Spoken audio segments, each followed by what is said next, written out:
আসসালামু আলাইকুম ভিউয়ার্স। এই যে আমার টমেটো গাছগুলা দেখছেন, এই গাছগুলা কিন্তু আমি এখনো সুতো বাঁধি নেই। হ্যাঁ, আর ওই যে ওই পাশে দেখেন আমি কিন্তু সুতো বেঁধে দিয়েছি। তো সুতো বাঁধার আগে কিন্তু আমি আমার এই টমেটো গাছের যে নিচের পাতাগুলা, সেই পাতাগুলা আমি কেটে দিই। হ্যাঁ, কারণ কেটে দেওয়ার কারণ আছে, এই গাছটার নিচের পাতাগুলা কেটে দিয়েছি এবং সুতো বেঁধে দিয়েছি।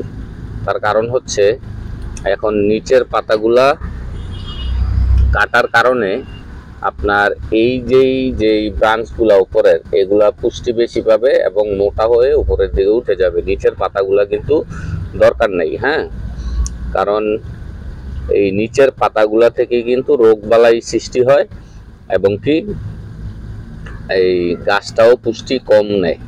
তো সে কারণে আমি নিচের পাতাগুলো কেটে দিয়েছি। এই যে আপনারা লক্ষ্য করে দেখবেন আমার টমেটো গাছে কিন্তু ফুল চলে আসছে।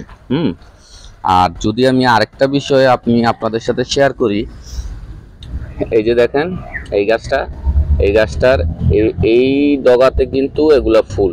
হ্যাঁ, তো এই শাখাটা আমি রাখবো, এই শাখাটা আস্তে আস্তে বড় হয়ে উপরের দিকে উঠে যাবে। আর এটা কিন্তু শুধু টমেটোর যে ফুলগুলো আছে এখানে শুধুমাত্র টমেটো গুলাই ধরবে। হ্যাঁ, তো এই শাখাটা আমি উপরের দিকে এইভাবে সুতোর সাথে ঝুলিয়ে দিব আস্তে আস্তে বড় হলে, আর এটা থাকবে। হ্যাঁ, এই যে এখানেও লক্ষ্য করে দেখবেন সেম, এই শাখা কিন্তু আর বাড়বে না।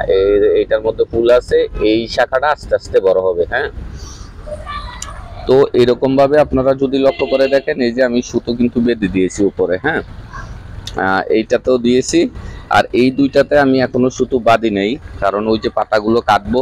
এই যে এখানে আমি কিন্তু আলু রোপণ করে দিয়েছি। হ্যাঁ, এই যে দেখেন, এই যে এগুলা কিন্তু আলু।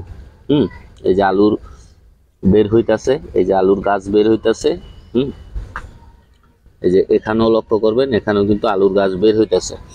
কারণ এই ক্যারেটের মধ্যে আমি আলু রোপণ করছি একটা উদ্দেশ্যে, কারণ নিচে আলু থাকবে এবং এখানে গ্রাফটিং করে আমি টমেটো দিয়ে দিব।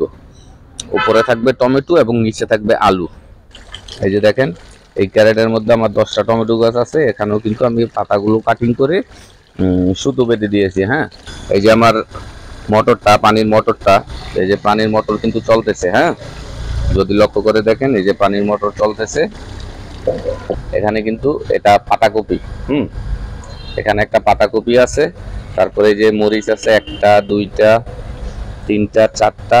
তো আপনারা যারা আমার চ্যানেলে নতুন দর্শক, চ্যানেলটা সাবস্ক্রাইব করে দিবেন, ভিডিওটা লাইক দিয়ে কোনো কিছু জানার থাকলে কমেন্ট করতে পারেন, আমি ইনশাল্লাহ আপনাদের কমেন্টের উত্তর দিয়ে দিব। তো আজকের মতো বিদায় নিলাম, আপনারা সবাই ভালো থাকবেন। আসসালামু আলাইকুম।